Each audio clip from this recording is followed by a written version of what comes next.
26th April 2026, a quiet Saturday morning in Abu Dhabi. India's National Security Advisor Ajit Doval is in a closed-door meeting with UAE President Sheikh Mohammed bin Zayed Al Nahyan. No cameras, no joint statement. But look at who's in the room. The Crown Prince, the UAE's top national security leadership. This is not routine diplomacy. This is about energy security. Now cut to 48 hours later, April 28th. The UAE drops a bombshell. It exits OPEC after nearly 60 years. No warning, no gradual transition, just out. Coincidence? Well, unlikely. Because tonight we're decoding something bigger. How India may have quietly secured one of the most important energy arrangements in its history, and how one relatively unknown port in the Middle East could change everything for India.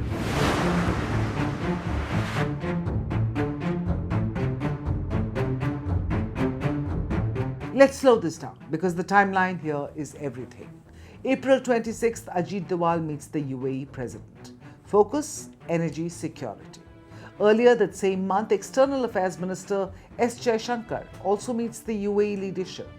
Again, same theme: energy, regional stability, supply chains. Two high-level visits within weeks, both personally involving the UAE president. And then 2 days later, UAE exits OPEC. Now look, no official document will say these events are linked, but geopolitics does not work on press releases. It works on timing, interests, and leverage. And the dots here, they're not hard to connect. Let's understand the shock. OPEC, led by Saudi Arabia, has for decades controlled oil supply. Less supply is equal to higher prices, more control is equal to predictable markets.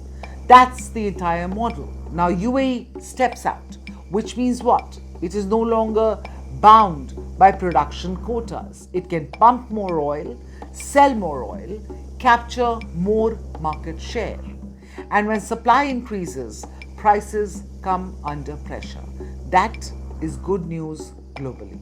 But for India, this is strategically perfect timing because India is one of the world's largest oil importers and it is geographically close to Abu Dhabi.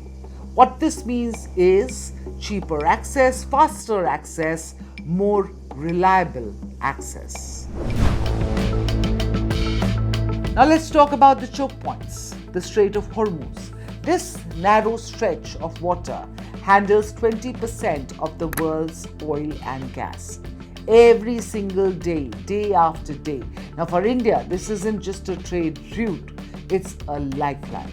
In 2025, India and its neighbors sourced nearly 2/3 of LNG imports through Hormuz. Now imagine this, war breaks out, shipping is disrupted, only a handful of vessels get through. Suddenly, your entire energy system is exposed. And that's exactly what happened. Which means India had one urgent question. How do we bypass Hormuz?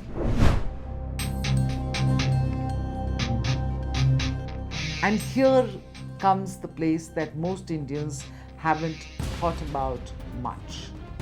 The port of Fujairah. Look at the map. Most UAE oil sits on the western coast, facing the Persian Gulf, which means it normally flows through Hormuz. But the UAE built a workaround, a 248-mile pipeline called the Abu Dhabi Crude Oil Pipeline, or ADCOP, from Habshan to Fujairah. Now this pipeline carries oil across the country straight to the UAE's eastern coast, bypassing Hormuz completely. Capacity: roughly 1.8 million barrels per day. And here's the key detail. This is not theoretical. It's already running. Exports from Fujairah have surged in recent months, especially during the conflict. Meaning this is not a backup plan. This is an active alternative route. Now, why India wins here comes the strategic advantage. Geography. India is right across the Arabian Sea from Fujairah. Compare that to East Asia, China, Japan, South Korea. They're much further away. So for India, shorter shipping time, lower freight costs, less exposure to risk, faster turnaround. Ports like Jamnagar, Mumbai, Kochi are just a short sail away. This doesn't mean India gets cheaper oil instantly, but it does mean something equally important: more reliable, faster, and strategically secure supply. In a volatile region, that's gold. Now rewind to those meetings of Jaishankar and Ajit Doval with the UAE leadership. At that point, Hormuz had effectively been shut for weeks. India's energy supply was under stress. So when Doval and Jaishankar sat across the UAE leadership, was this just diplomacy, or was India doing something else? Locking in access, negotiating supply routes, securing priority contracts. Who knows? We don't have the transcripts, but we do know this. Indian refiners already have deep ties with UAE's ADNOC. Companies like Indian Oil, BPCL, HPCL are already embedded in this ecosystem. India also allows Abu Dhabi National Oil Company to use its Mangalore facility for commercial storage. The agreement is in place and around 3 million barrels of crude are already stored in Mangalore on behalf of the Abu Dhabi giant. So the infrastructure already exists. The question is, was India now upgrading this relationship into something bigger? Let's flip the lens. Why would the UAE do this now? Well, 4 big reasons. 1, freedom from Saudi control. OPEC quotas were limiting UAE's output. It wanted more. 2, rising tensions with Saudi Arabia, especially over regional conflicts like Yemen. 3, strategic diversification. The UAE is building ties with multiple powers: the US, Israel, and importantly, India. Thank you for watching this broadcast. We will come back to you on Axis. Stay tuned again. If they had a nuclear weapon, The old rules are breaking. Alliances are shifting. Apologize again to the victims of the paedophile Jeffrey Epstein. Wars are redrawing maps. Oil routes can shake economies overnight. One election in America can impact markets in Mumbai. no tax on tips. One move by China can alter the balance in Asia. One conflict in West Asia can hit every Indian household. This is no longer a distant story. This is our story. Your story. Because for the first time in decades, India is not watching from the sidelines. India is rising. India is negotiating. India is balancing rivals. India is building military strength. India is shaping trade routes. India is becoming central to the new global order.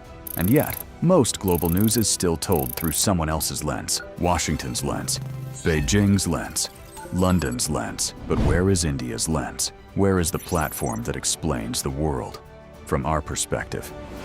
Welcome to India's Axis, a new destination for geopolitics, strategy and power seen through India's eyes. From Neighborhood Watch to the biggest global stories that matter to you.